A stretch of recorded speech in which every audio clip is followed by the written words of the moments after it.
there a particular life-changing moment that's the reason who you are today? I saw some accident in front of me. How a life can end in few seconds. Could not eat or sleep for a few days. How did you manage to have such a good market? We have to understand who is the user and who is the customer. User and product, customers are different. Explore your product, explore competitive index, and why somebody will buy. So basically, it's the format that we are. Why do you think people tend to keep themselves in a box and don't tend to exist? What should they do in the next 30 days or so, or like a specific time? Hey everyone, welcome back to Art of Hustle. This is where we sit and talk to people who build their own paths, not just their wins, but everything that goes into it. And I'm your host Jasmita, and today's guest is someone whose journey is a bit of everything. It involves research, product development, entrepreneurship, and even space tech. Joining us today is Mr. Sourav Karmakar. Welcome to the podcast, sir. Thank you very much. Thank you for having me, and thanks for the invitation.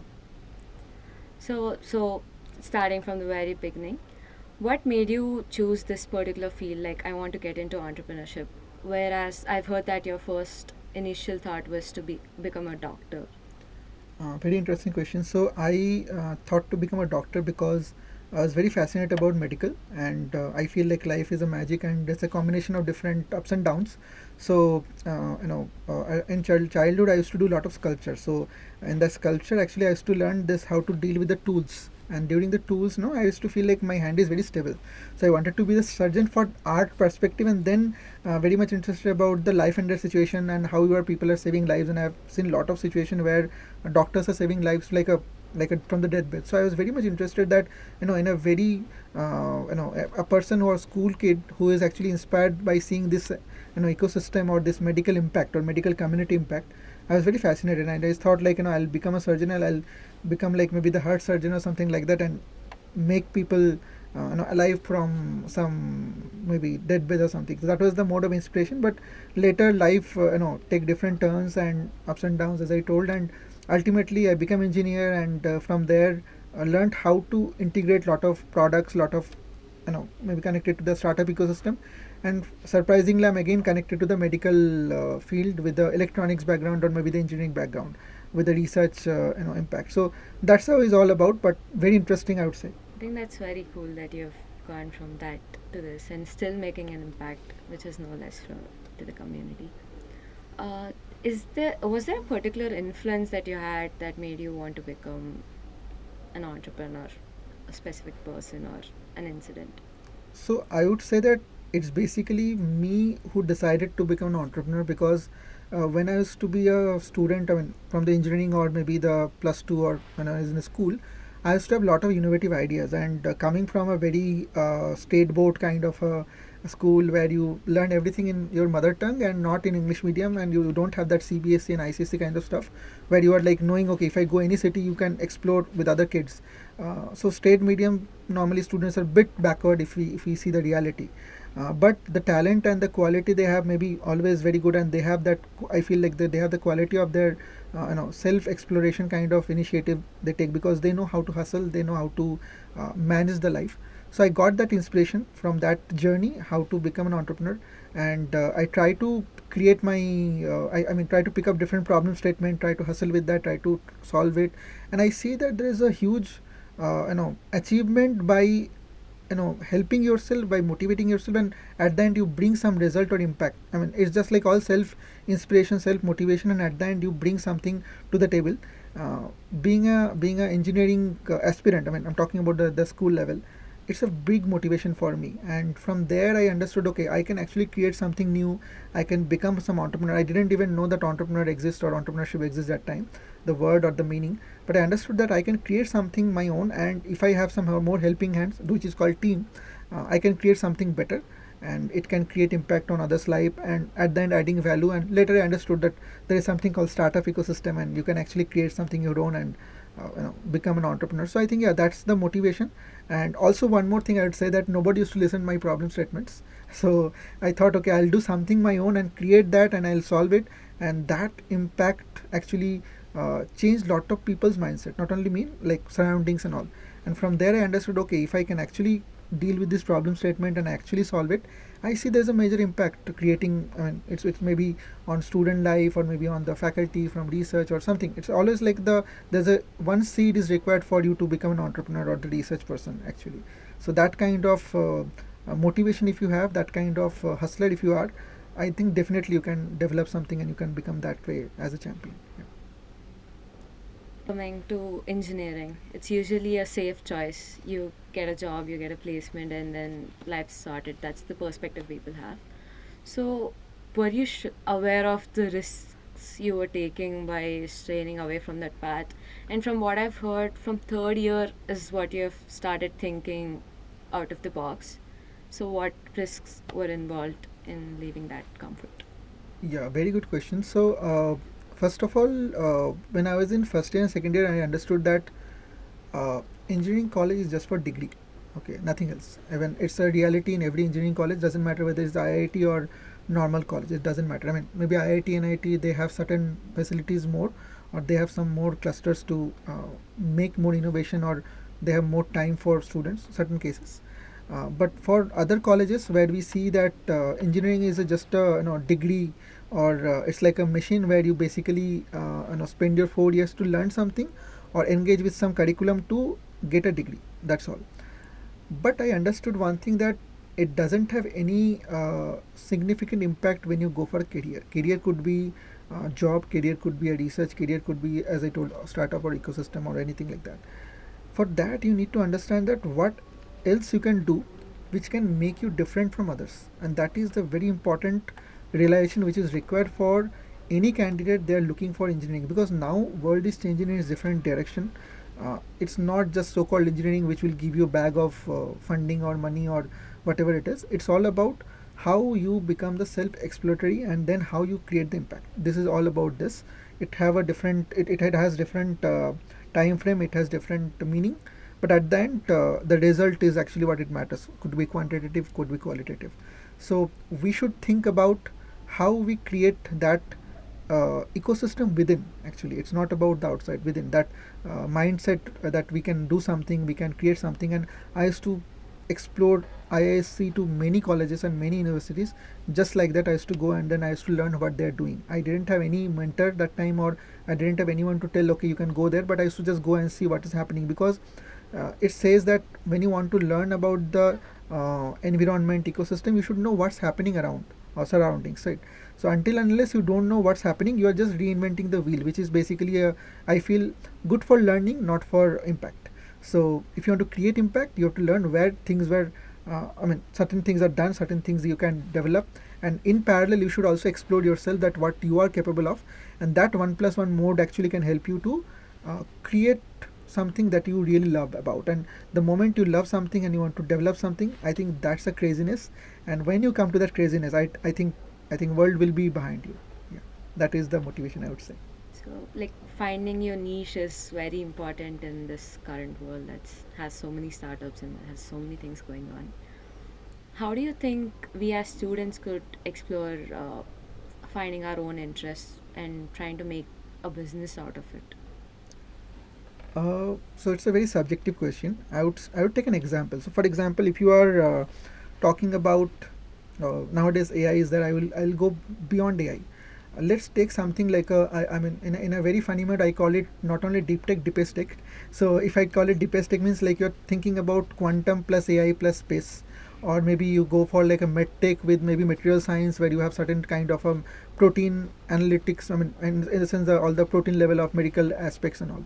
So if you go for this kind of things, which is very critical and which is very innovative, that maybe hardly 10% of the people understand. Not only doing, understand only 10% people. So I think you need to first of all understand what is your skills. If you have a good skill to go to that level, please pursue. And learning itself a skill actually, because the way you learn things, the way you adapt things is also a big skill for yourself. It helps you to understand what kind of steps you want to take next, or what kind of engagement you want for yourself to achieve certain goal. So first we should fix that, I feel, as a format or as a template, and then whatever we want to do, it could be like a, maybe we have to question ourselves. I think I always believe that it's self questioning is very important. So we call it WH word, right? So all the WH word will be coming within. So why should we do this? Okay, how should we do this? What is the significance? Okay, if you ask the same question for any problem statement around you, doesn't matter, and you check yourself. So for example, you're making a bottle. You think the way you can make, you have at least generic knowledge as a person, as an adult, or as a person, or like that.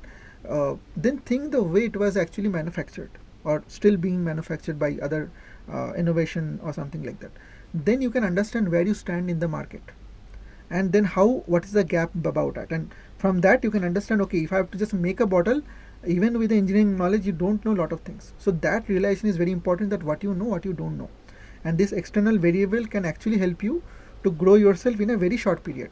So learning about whereabouts, learning about all the significant external variable to judge yourself is important, and then you can fill the gap of learning, fill the gap of that knowledge, and that can help you to achieve the goal. It could be short term goal or long term goal. For it could be business, it could be startup, it could be making a product. So question is important. Yeah. That is truly a great advice that we could get from this conversation. Uh, and coming to your startup, Infinostech, initially it was a great idea that was made into a startup. What do you think went on wrong in the early days? Something that you've done wrong, or something that you wish you could do it better? Okay, I think so. This is like also now we're talking about, till now it's a dream about startup. Now execution of a startup. So if you think about Infinostech, I wanted to build something with certain areas. For example, renewable energy. I know that it will be very significant in future. Temperature control. Even if you do hundreds of products, still there will be one, like, n plus one always, because that add-on will change the world, change the way we think or way we use the product. And third is like users. So we have a large user base actually for temperature control, this kind of product. So these are 3-4 things that I actually figured it out. Then we actually had the product line very solid. We know that it will work. The only thing is, when we thought about the use case, everybody, when you go for a startup, people say that focus on one or two. What I wanted to do is, like, as a very excited kid or excited entrepreneur, I wanted to jump on many things. As usual, everybody do the mistake because of the excitement, nothing like that. So I wanted to jump on everything, and I wanted to see, okay, here I can make impact, there I can make impact. Maybe with changing 10%, I can make something better. So all this thought process, I think, is like I won't say it's a mistake. It's basically the excitement that we have to control, because we have to understand that we have to capture the market very rapidly, because there are a lot of giants which are playing the same role. And as a kid, we might not even know that where we miss the opportunity. That is very dangerous. So we should try to reach out to the right point with the right set of people, which is mentor, and right set of activity. It could be like the from pitching to execution to marketing, everything, and whatever the startup activity. So the mistake, I would say, I mean, I won't say anything in startup journey is not a mistake, but yeah, definitely, if you see as a profit loss, it's a mistake, because you're giving your time, you're working for that, and everything, money and everything is involved. So you have to think that it should have some outcome, positive outcome. So certain times we don't get, you can call it as a mistake, I feel.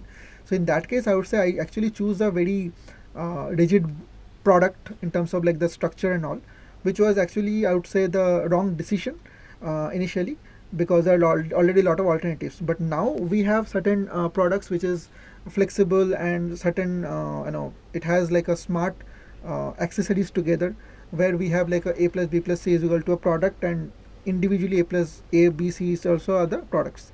So that gives us a huge market access, and it's like a ready-made product. So certain things are non-technical and certain things are completely technical, and when you go for a deadly combination where technical and non-technical works, so under one umbrella you are having all the products ready, where people can go for a b c and collectively also. So that's where we're getting bigger audience, bigger market, and it is very easy to convince. So I see that because of that mistake, or that misunderstanding, helps me to get the right set of customer segment. So I would thank for my mistake, and I've learned from there, and then I think I can deliver the product now. And coming to the big giants that was mentioned in the convo, Do you think that constant product refinement is required to still keep up in the race, or like have a notch over those big giants? Um, so I would give two answers here. So one thing is it's all about your market size. So if you know that your TAM, SAM, SOM, everything is sorted. If you know that your product is like a killing product, you know that there's a huge demand, and if you launch it, it will be great success. Then you hustle in a different with a different strategy. When you know that you already have like you are the third, fourth, fifth, or tenth in the market, then you have a different strategy. So in that case, the role of the giant is different. So there, like for example, if I give our product scenario, Godrej Chota Cool is something that I have got the inspiration from, and now there's a big giant, but the product that we have is far beyond and far I would say that very cost effective, very smart, very sustainable, and certain level of accuracy is also better. So now if you compare, that giant still exists, and they're still doing maybe pretty decent, but when it comes to the product competition and in terms of the execution, we are doing better. So the startups are always, they wanted to develop something that is far better, or making some impact on existing ecosystem. So we are on the right track definitely, but we need certain changes in minor change, because there's something called SKU, like you have to change certain products things, and maybe you have to change certain the way you execute is different. So yeah, there might be certain bits and pieces we'll add on, or maybe we have to change, but overall the 80% product will be same, but now we have to see how we engage and how we execute. Yeah, that is the strategy. I think that's amazing coming so far from. Oh, so initially, your first customers, like us students, we have no idea on how to approach people, even though we have particular a target audience that we are trying to appease. How did you manage to have such a good market So size? you have to first go for a customer survey. Very very important. Uh, Understand the cost. So even if you are a, let's say if you are an engineering grad and technical person, you should understand that it's not just something you're producing and people should use. It should be something you should be very ruthless to your product first, and understand as a customer, can you adopt it, can you buy it. And certain cases, I would give always this example that certain cases product,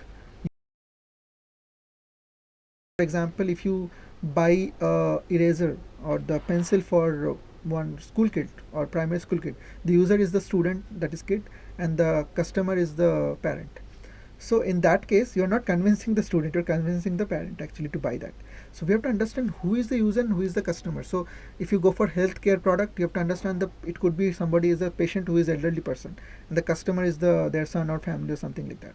So you have to think who is your user and customer very clearly. Number one. Number two is you have to approach at least the segment. For example, if your customer segment is B2B, which is ours is the B2B at the moment, so we have to understand who is our customer. Actually, business people, will they buy, why they will buy, and if I am at that position, so let's say I am dealing with food tech and med tech in logistics and all, should I buy? I mean, there is a requirement, I know, a lot of requirements are there, but should we buy, and I'm going to take at least 10 pieces initially for a sample to go ahead with this, with like, let's say if 10 pieces cost, let's say 30,000. So should I pay for 30,000 just for 10 pieces and pick it up, even though there is an alternative available? So we should ask this question to ourselves first, get some clarity, and then go to that businesses also, or understand their ecosystem whether they will buy, because with the market research we can actually figure it out up to certain level, their pattern of acquisition, their pattern of buying certain products, their pattern of the next stage of execution. So with that thing we can actually understand that whether they will buy. I mean, we can guess, we can assume, we can put the assumption for that. Based on that, we have to go for the case study, and case study will give us the answer that whether we actually launch or not, whether we actually go for the product or not. So background verification is very important before you launch your product or even start your product, if you want to become a product guy or in startup. Yeah. When there are so many things to keep in mind while building a product, does it stop being something that you're doing for the love of it? Like maybe you're very into space tech and stuff, but when things you think about market and customers and users, do you at a point stop loving the process and you're just doing it for the sake of doing it? I would say, again, I'll give two answers for that. So, space tech is basically something I worked with. Uh, okay, so space tech is something that again I'm a passionate about. Like from childhood, I think everybody likes stars, and they want to go to stars also. Like who doesn't? So I wanted to make something like a have a crazy idea, which Elon Musk actually launched it. Sorry, making jokes actually.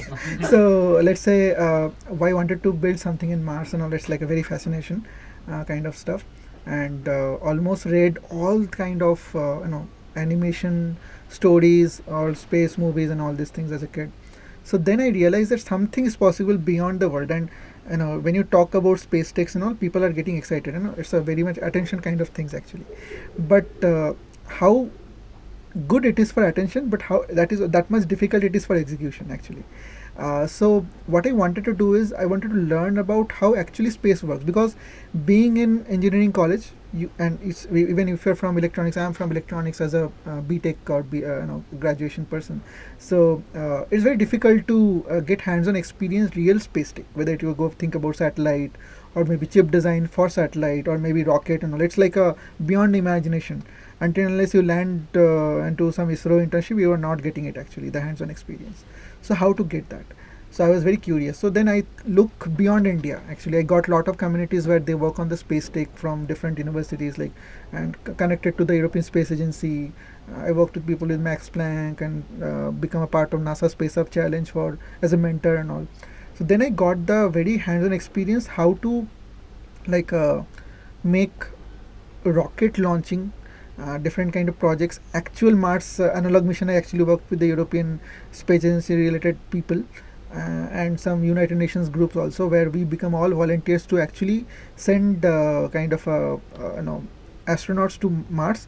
I mean the ecosystem of the Mars in some Earth related ecosystem. So I think in Poland we set up our all the ecosystem. We make a dome shaped architecture and all this thing, and then we put the astronauts there. And I was a part of science team, and then we also worked with ESA Moon Challenge and all this thing. So it was wonderful to see that way also we can, I mean, being a part of just engineering curriculum, we are able to explore that and we're able to make different kind of activity into the space thing. That is number one. Number two, you're talking about the whether you like or you feel bored about it. I think certain times when you don't get the uh, you know likely answers or likely outcome, you get bored. It's a very natural process of a human. But when you find that interesting, right? Like if you like space is something like a bunch of unknowns. It's nothing else, right? So it's like if you are throwing a stone into the water, it's like you don't know where it's going, because up to some level you can see, after that you can't see. So space is like a bunch of unknowns for me. And I think curiosity actually begins there, because you don't know how to deal with Mars, how to deal with Moon. It's like a different territory, but at the end it's actually too much of different things in a single plate. You're talking about lunar mission, you're talking about Mars mission, and we're talking about human civilization to Mars and Moon. So we don't know whether we can see those things in real time, but we're already seeing the International Space Station, and many more missions are coming, and Elon Musk is doing a lot of wonderful stuffs obviously in the space tech. So I see the reality is coming. So I think there is obviously external variables which is making you curious about things happening around you and beyond your level, and that will be keeping you like a excited kid. I think that is one thing. And apart from that, yeah, if you do regular stuffs you get bored, but again you come back to the regular stuffs again, because you understand there are certain things like a luxury and like a bread and butter for you.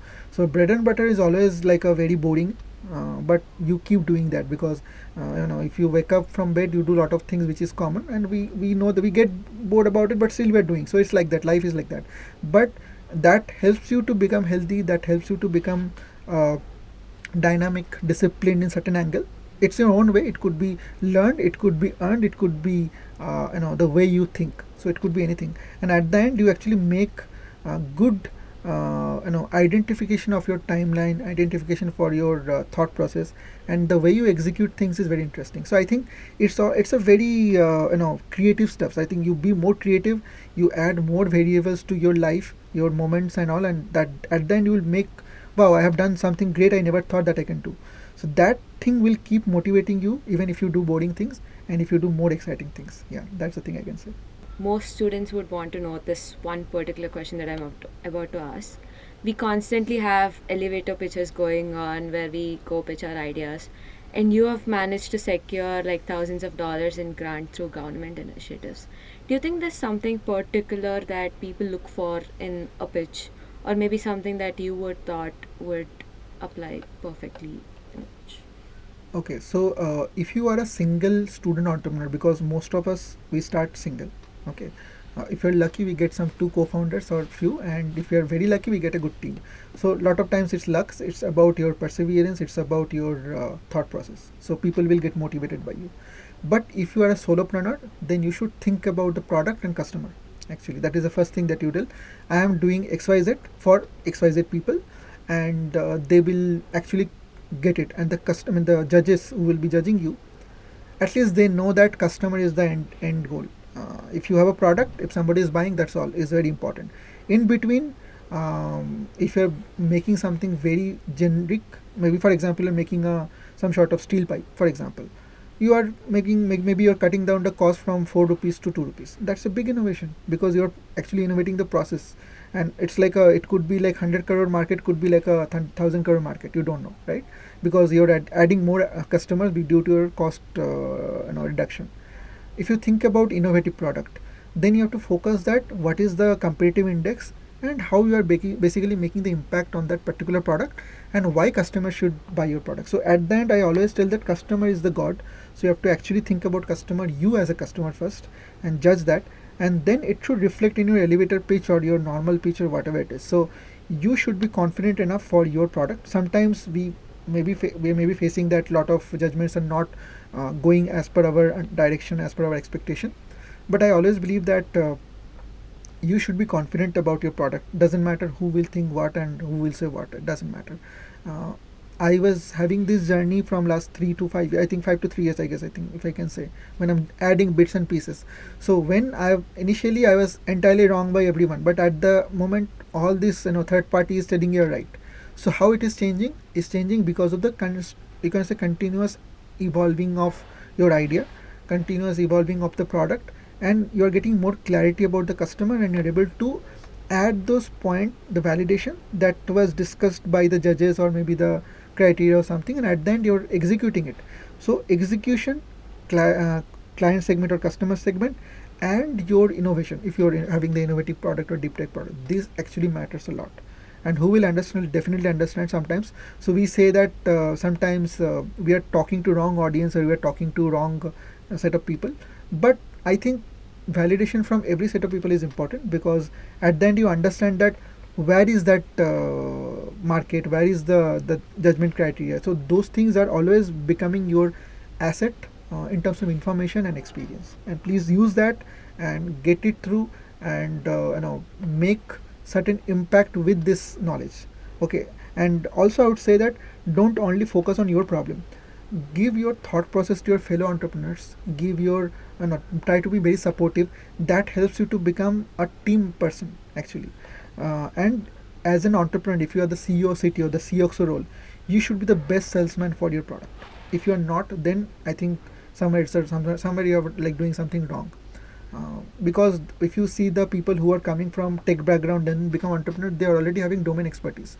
We have a facility, we, like I'm talking as a student, have that privilege where we don't have any experience, so we can be it doesn't need to be all rounder, but at least some rounded, though it will be good to have, because you basically make some direction very strongly, and you make like you decide, okay, I will be the CEO, means I will be talking about it as an outcome which judges can't see, or your rest of the team can't see. So you're actually showing the results towards the, or presenting results towards the your whatever judgmental criteria or whoever your judges and all. It's very important that you can actually envision that kind of direction and results, and you can confidently pitch or portray that to everyone. It's very important at the end. And you've also been like an SIH evaluator once for students. Is there something in particular that you look for in few particular students, or something that makes you think, okay, this could be something very valuable, or they have something that could be a new startup? I think many of the idea has a great potential, and I really feel jealous sometimes that when I was a student I didn't get this platform. So congratulations to all of them who have done this. And I think lot of cases who are very innovative, you can actually see that very constructive. The way they submit the Q&A, the way they present it, the way the pitch deck. Maybe there might be some more effort from the mentors and student team, or maybe teachers or faculty or the ecosystem.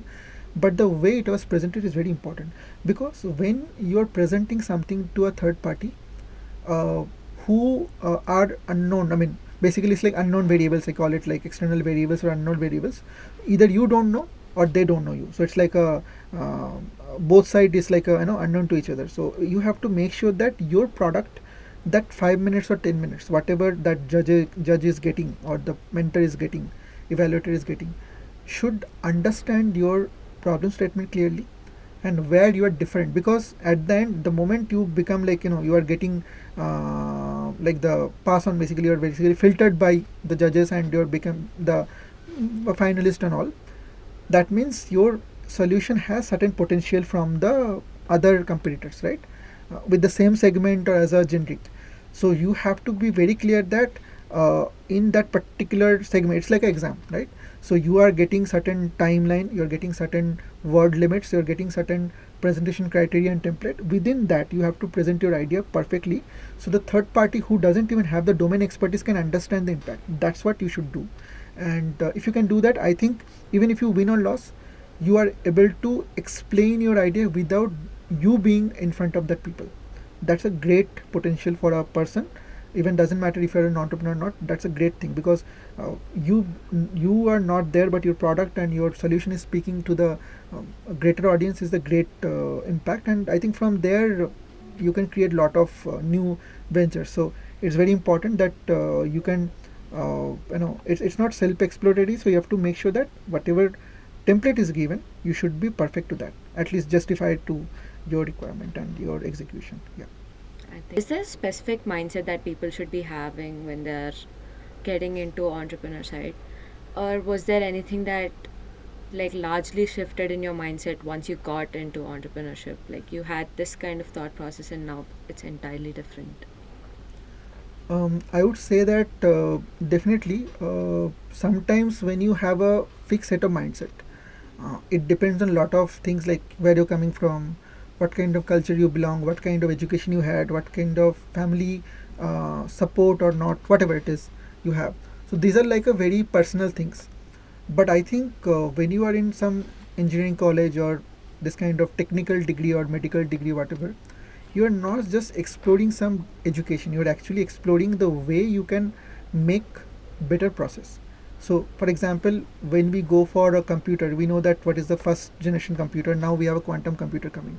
So when we go for this kind of subject, we are actually learning the entire change of process. Basically it's like all about evolution, right?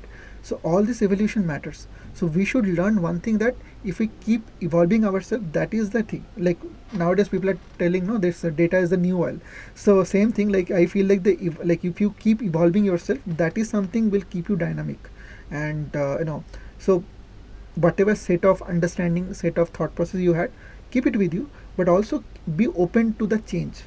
Okay, if you can change yourself, if you can adapt something, changing is more about the adaptation of certain things, that can help you to see certain problem statement or certain maybe thought process in a different angle. Not only different angle, multimodal, I would say.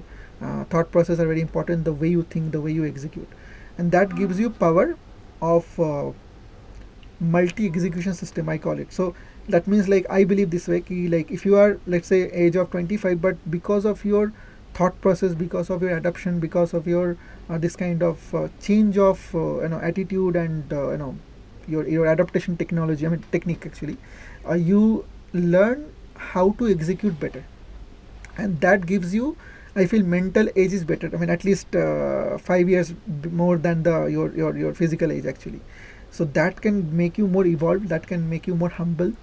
That can make you more interesting to the audience when you're talking. And when you talk, no, that interesting thought process will actually evolve in your words. It will evolve in your body language, because you are showing that interest. It's very natural, and that will be captured by your audience, and it will make great impact actually. When I actually tried this in my life when I used to be very scared. I used to be very introvert initially, but then I started evolving, started learning different understanding of how to deal with people, what kind of people, it's basically all the kind of a communication system and all this kind of stuff. So the moment you learn, explore, you get to know that okay, this is how you execute yourself, this is how you present yourself, whether it is at this kind of time, less time, more, whatever it is, the challenges are accepted actually. So you're ready for the world. So make yourself ready confidently, and that body language and the happiness and the way you execute and talk will definitely make an impact. So we were talking about mindsets. I think most people tend to limit themselves, and I've heard one of your TED talks yesterday. I was listening to this Space for Everyone, and I thought, why do you think people tend to keep themselves in a box and don't tend to take risks or something? uh, Very interesting question. So basically it's the format that we are seeing around, and it's more like a, again, boring life, and people know that there's a formula of sure shot success, where you know that if you become in certain uh, you know limitations, I don't say it's a limitation, it's like a template which can give you some success quickly, right? And you know that you have a lot of responsibilities, you have a lot of things that you want to do, but it's like a balance equation, that what how much you can execute your passion, how much you can actually execute others passion, others requirement, everything. So it's like a balance game, right? So how soon you can understand the balance game and how actually execute, that all matters. If you go for a sure short template, which is like we can say around job or whatever it is like that, that's basically gives you that success far better, because at least you get the success in terms of maybe job, monetary gain, some social recognition in a very, at a very early stage.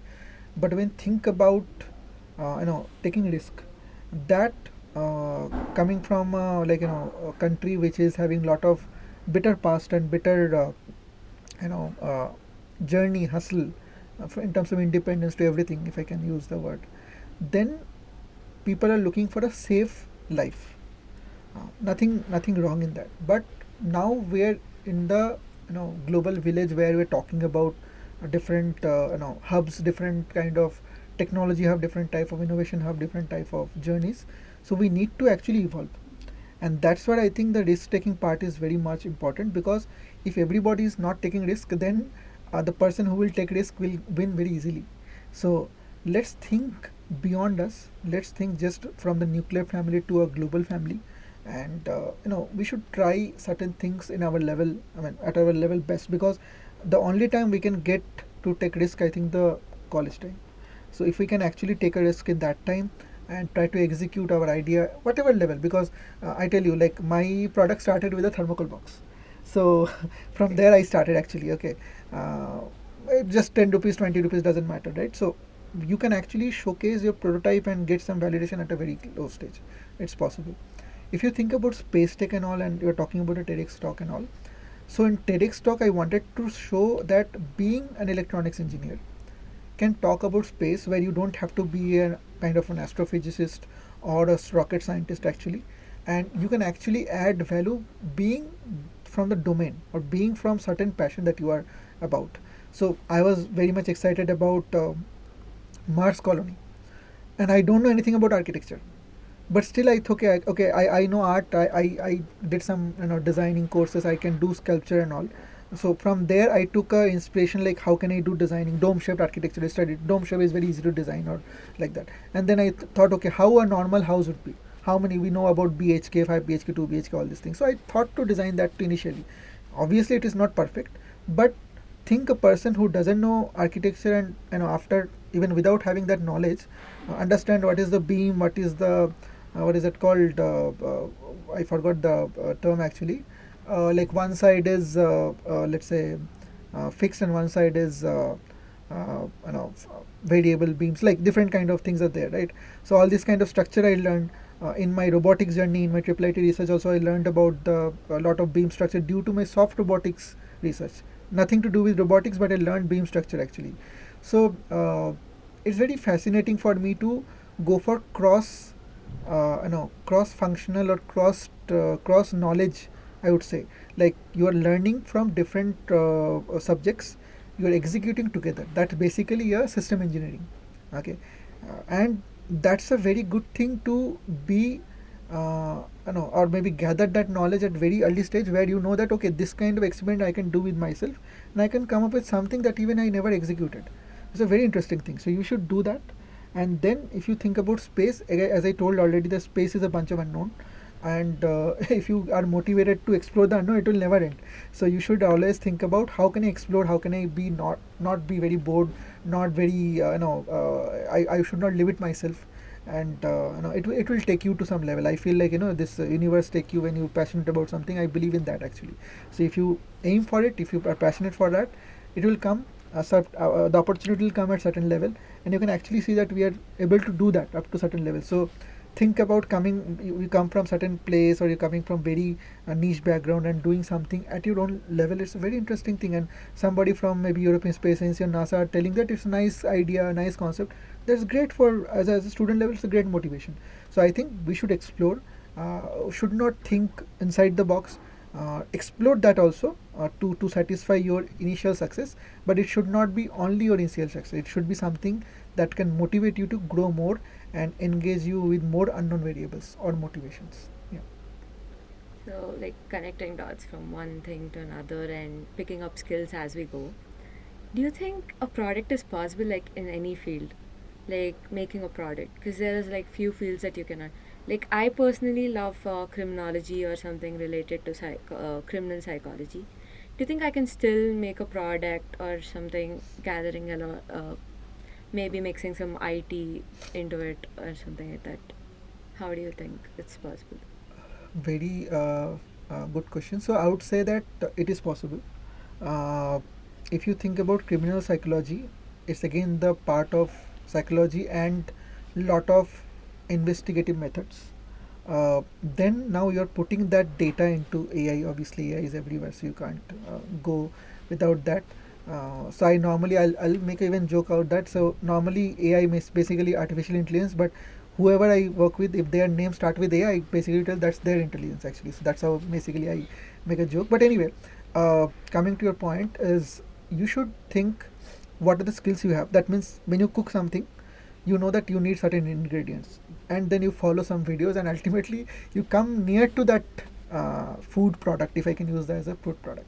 So similarly, even if you don't know, if you have a guidance what to do, how to do, and if you have the skills, or if you have that background knowledge, you can definitely explore. Even if you can't go to the 100%, you can actually reach out beyond 50%, and beyond 50% at initial level is a great success. Then please check that whether you are able to do justification to whatever you are aiming for. Because when you are reaching to the idea level, that okay, I want to do this is my black box, that is the bunch of unknown variables, and this is what I am expecting. Now it will be easy for you to connect the dots, where this is my input, this is my output, what are the unknown variables, I can explore that easily. And then with your maybe we can do individually, you can take help from some people, you can take some help from your mentors, or maybe technology support, whatever it is. And at the end you are able to build a prototype. Even if you can't build a practical prototype or practical idea to the execution level, you can actually know, for example, if you are using agentic AI, you know the output. If you are using some sort of LM, you know the output. If you are using some sort of let's say hardware, for example, you know the output. So if you know those input and output for each and every subcategories or subsections, and let's say the branches, then if you club it together, you know that how it will fit into the system. And then ultimate goal is this. And with the, if any technical person, if it is to code technology or deep tech, you can go to a deep tech person and tell, hey, I have done this, can you validate whether it is correct or not? They will give you certain good advice that okay, you have done great job, but this might be required for this case or not, and then you can improve upon that. So in a very minimum time, you are able to execute something that you're passionate about without much support or much amount involved, or maybe much effort involved. So that's a great success initially, and definitely we should try, whether we get success or failure for that, but we should try for execution is the key to evolve, I guess. Yeah. I think a lot of risk factor is also involved when we are going for niche fields. Like, for suppose, like the example you took about food recipe, I think I am someone who would burn down a kitchen if I had to make food.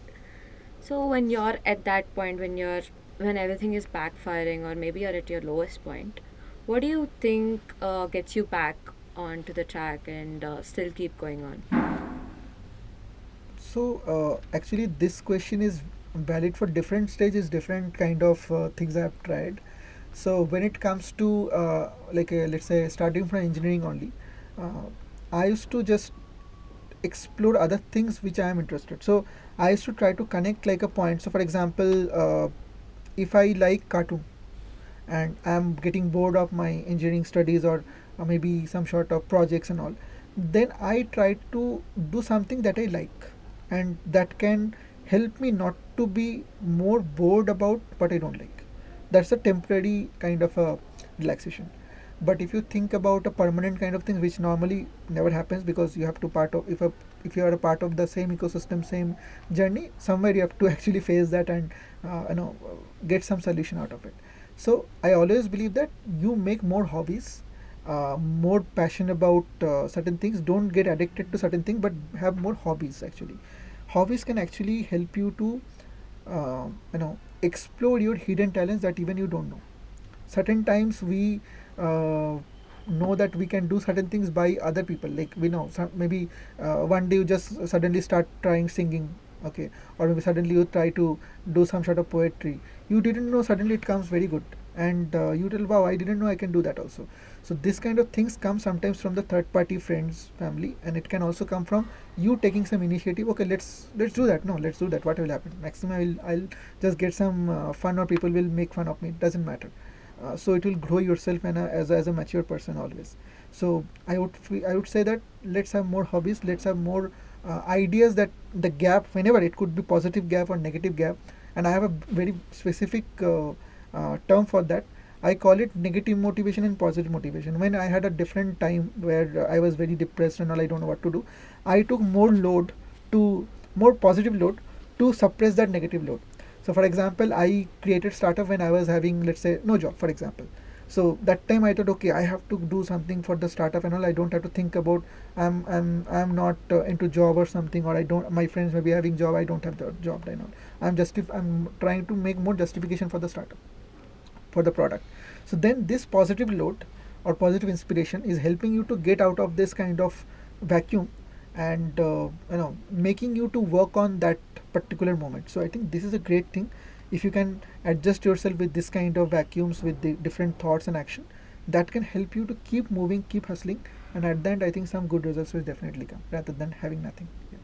I think I love this one so much because I'm someone who has like tons of hobbies and I'm constantly trying new stuff. But eventually, it feels like I'm in a pace where I don't know what I'm really good at.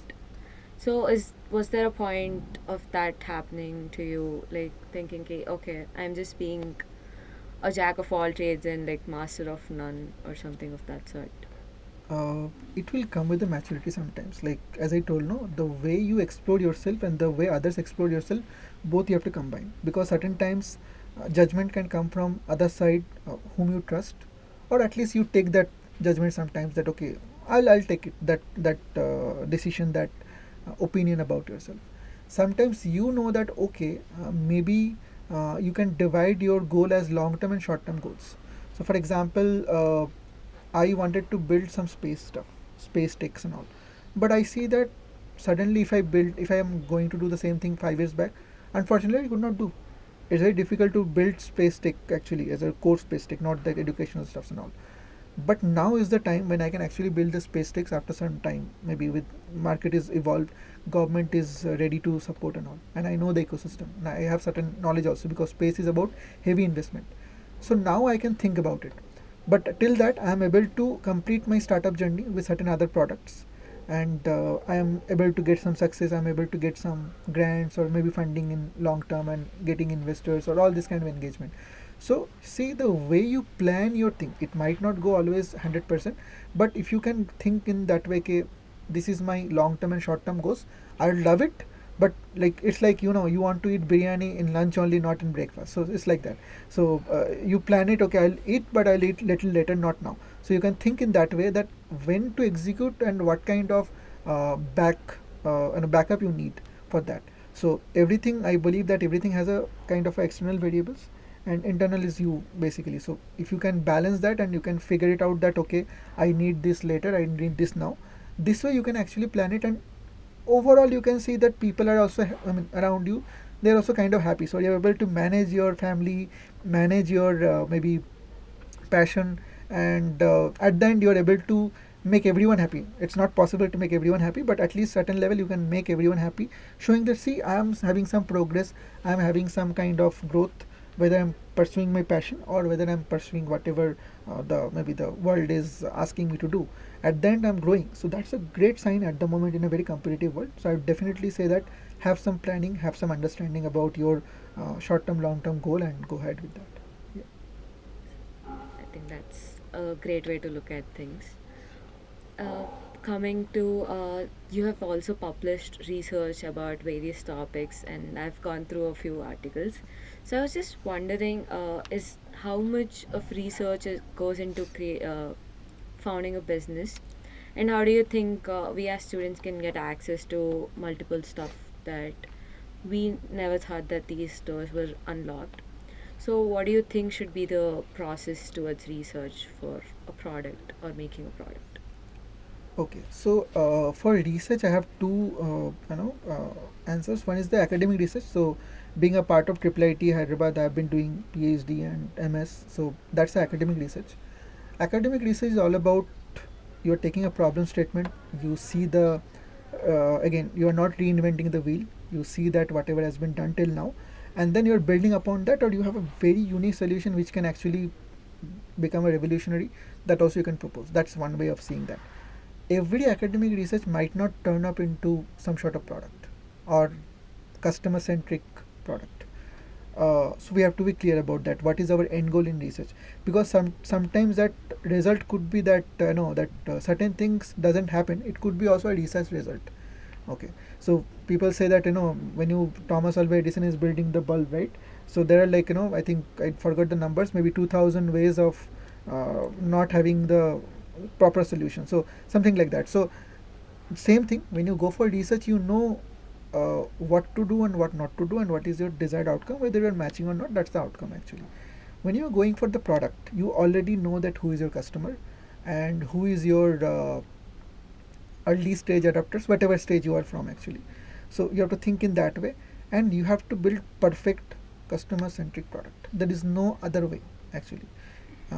You can be passionate about something else, but doesn't matter. Even one color could actually change the perception of the product, or one letter can actually change the perception of the product. So you have to be very very careful about everything. Okay, and that's what the maturity of the product research is all about. So you have to go for market research, you have to go for customer research, you have to go for product competitors, who are all doing the same kind of a similar kind of product, and the cost and everything.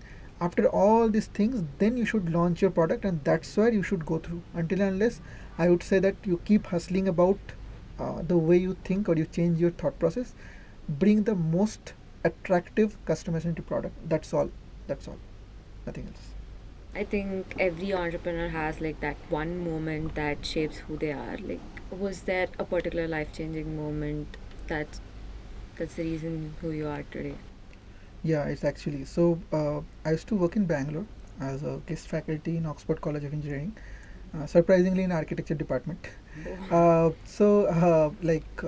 One day I was coming with my colleague, and I saw it's actually the life changing moment. I saw some accident in front of me, and I just saw like how a life can end in few seconds. That made me realize that you are all about your impact. It's not about what you do, it's not about who you are, it's all about what you create. And that, like, literally, I could not eat or sleep for a few days. That's what sort of impact I got.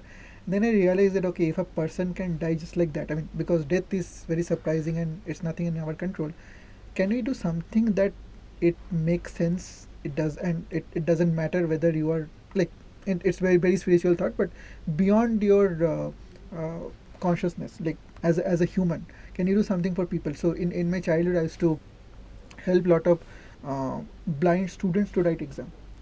I'm a part of like a Ramakrishna Mission ecosystem and all. So I used to do a lot of things like that. So then that memory was there with me, and then I see this. So I felt like I should do something beyond just like a regular thought process. I would say regular people are also doing a lot of hard works, not like that, but something beyond. I mean, I don't know whether I'll be successful or not, but at least be different and create something different along with whatever I'm doing as a part of passion or maybe as a part of career. That moment is like I'll never forget, and that helps me to be more I would say strong to strong believer about what I'm doing today. I would say this way. I think that shows that life is a privilege that most of us do not get Yes. to enjoy till an extent. And I'm glad that you're in a position now that you can make impact towards the communities. Would 10 years ago, if we go back, do you think you would have thought that you would be making this kind of impact, or you'd be doing this, what you're doing right now? So initially, when you are passionate or something and you see that if you are seeing other startups, other fellow entrepreneurs, they're getting certain limelights. I mean, that's a reality. But it depends on a lot of things. Like it could be the domain, that their impact, and a lot of other things. But being a student and from student to start like make a startup, get lot of criticism sometimes, and at the end, you don't imagine that you will become something, but you imagine that you will be able to solve what you want to do. I mean, it doesn't need to be technically sound that much, but raw idea is that okay, I'm building some XYZ and I can at least justify that.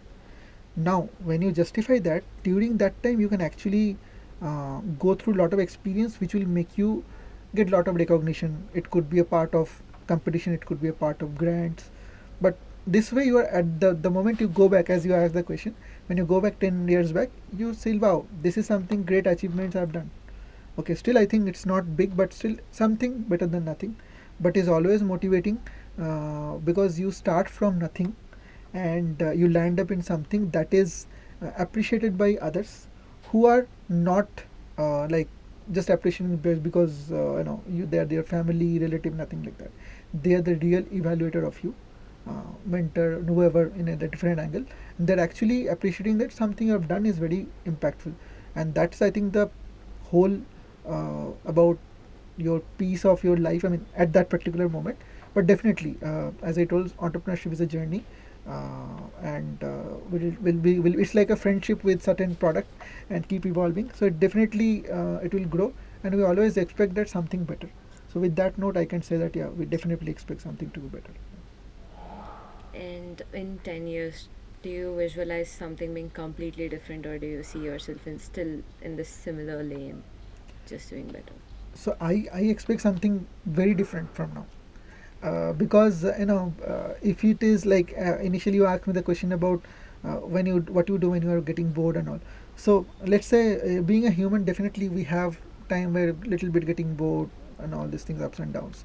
So that time, if I can make something different, so I have now people are coming to me sometimes telling that okay, can you do this, can you do that, can we work together on that, and I see the scope is coming in that way. So they evaluate the experience, they evaluate that knowledge or research, whatever it is, and then as a collaborator, we work together. So I can definitely say that in couple of years, maybe we can completely change the domain.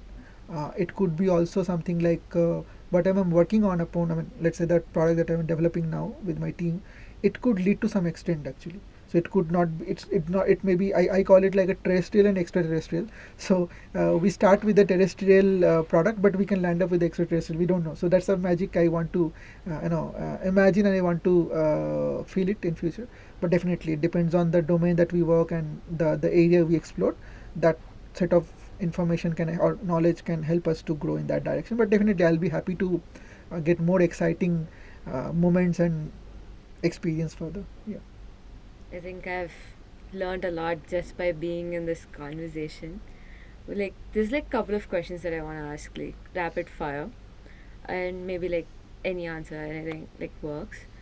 So they'll be ranging from going entrepreneur to maybe just something very casual. Okay, I no hope problem. that's fine with you. Completely okay. The first question: is there a book that you have gifted people or you would recommend to people for any reason? Like, this is your go-to book. I am very, I would say read very less. Could be a So, movie. Or movie is a good idea actually. Movie is like I would say The Pursuit of Happiness, and in Hindi I would mostly go for Three Idiots and all. Definitely everybody likes that. And certain cases, I would recommend any sci-fi movie. I mean, that breaks your random thoughts. out. I always believe in the template, so it doesn't matter book, food, practice. Something which is breaking your random thoughts, becoming, I mean, helping you to becoming something different. Please go for that. Yeah. Noted. One technology that people are sleeping on right now. Can you elaborate like what exactly? Because it's a very Like maybe subjective something question. like AI would have been something that people would have not understood like ages ago, and you think something has great potential now, and people are not just realizing it. I would say we have to deal with water. Water is something not only for as a maybe it's just not a part of food ecosystem. I think I read somewhere or saw some video is water is actually having a memory. Um, if you think like water is coming from Himalaya to different rivers or different resource to end up with the sea or ocean, it is carrying a lot of memory, a lot of information. Can we convert that into next level technology where water could be something like a memory device or something like a uh, life changing? I mean, imagine like water in terms of ice, normal water, liquid, and the vapor, and everything has different information in a very complex level. Can we use it for different technology also, not just like as a part of drink or Mm-hmm. this one? And we can also use lot of filtration for different kind of segments. So I think big innovation could start with water. With the, I mean, imagine it's we are getting water powered hydroelectric power system for all this green electricity and all, and we are having all this thing beyond the water. All the civilization is actually with the waters and all. I mean the rivers and all. So we'll think about it. We should think about it actually. That's a very interesting perspective. Yeah. Uh, One industry that you would be building something in if it were not this, like any other industry. Space, definitely space. Yeah, I'm more about making robots which can build civilization in the Mars or Moon. I'm actually having a soft robot. Yeah, soft robotics. I've recently Yeah, heard so this. I'm actually presently in a very stealth mode. I'm working on soft robotics. I would call it hybrid soft robots, which can actually transform or change shape and size according to the requirement or the prevention that is there. So it will be like the concept is it will work as a team of the robots, which is called swarm robotics, and it will basically explore the different terrains and do whatever task is assigned, and it will help to build the colony in future. That's the basically the goal. Yeah. Uh, the smartest investment that you have made, which is not financial. I would say that it's emotional investments because all my team we have at the moment or whenever, I mean, uh, I got a lot of student support luckily, from school to college or more than that, even in Metropolitan campus and more. So I see that they are not just working with me because of certain achievement. They're working with me because they're very much emotionally connected to me, and even when they leave or when they're done with their internship or something, still they're connected to me and asking like, are you okay and all this thing. That makes me like, I used to make fun with them like, didn't you get a certificate? So it's like the joke that I make always with them. But the connectivity is something that I always believe that investment in human, I mean in terms of the emotional connect is very important, which is beyond everything. It doesn't need to be like a tagline or something streamlined with only like friends, or it's just like a human to human connection that I love really, and I want that to amplify, so certain positivity can also be there in everyone. Yeah. A founder or a scientist or someone that you look up to. Elon Musk is one, and my personal, I would say the motivation I take it from, I mean, most of my life, my great motivation is Subhash Chandra Bose. Like I don't know, I mean, I get fascinated about that person, and the way if you read his biography, every time I read or watch movie or something, I just feel like very energetic. So I think huge motivation for all of us. Biggest waste of time for young founders. Uh, I would say even the waste of time is also learning that we should not do that. But maybe the complexity of uh, you're finding something into the reality where you are into the reality, like you are knowing what you need to do, what you need to and what is your goal and everything, but still you are lost. That is, I think we should figure it out fast, so then we can save our time and all. What's one most underrated skill in business? Underrated skill in business. I think quick decision and smart answer. Startup trend you're skeptical about? AI. Makes sense. Uh, a problem in the world you'd love to see solved during your lifetime? If we can actually uh, go beyond terrestrial and make it like a reality, and we can actually become more sustainable in terms of if I go for both the answers, like terrestrial, I want to make it like a more sustainable ecosystem, so we don't make pollution, we make everything can be waste to recovery, waste to use. That is the thing, something for the terrestrial. And extraterrestrial, definitely want to go to beyond solar system and all this. It will be very interesting to see here. This is very random. Space station, moon base, or Mars colony? Mars colony. Elaborate on that. Okay, Mars colony, because moon is actually near to Earth, but there is no atmosphere, or very less, I would say. Uh, but Mars is actually having similar atmosphere.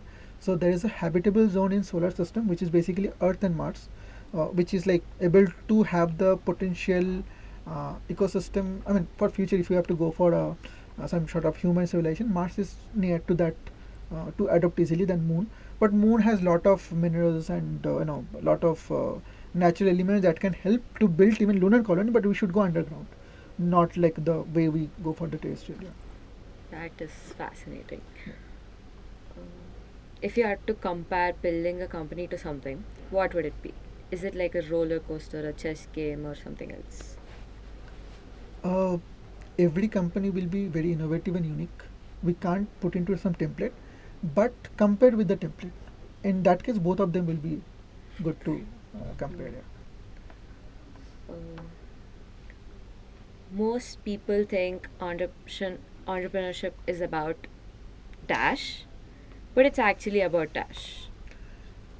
Most people think entrepreneurs is about like a risk, but it's actually fun. That- You you do seem like a person that's having a lot of fun. Yeah, with entrepreneurship. definitely. And wrapping up our rapid fire, I'd like to ask one final question for the audience. If someone is listening to this right now and is really serious about getting into entrepreneurship, what should they do in the next 30 days or so, or like in a specific timeline? Start with why. There is a something the person called I don't remember. I think if I'm not wrong, it's called Simon Sinek. If I'm not wrong, he has a famous quote: "Start with why." Then learn about business model canvas. That will give you at least basic understanding of startup ecosystem and how to pitch. What are the things required for building a startup? It doesn't matter whatever it is. And then explore your product, explore competitive index, and why somebody will buy it. So these few things you should be ready with the answer, and then go to pitch to everyone. Practice, and then I think some day will come when you can actually be used to it, and then you can actually see the results for sure. I think everyone probably noted that down.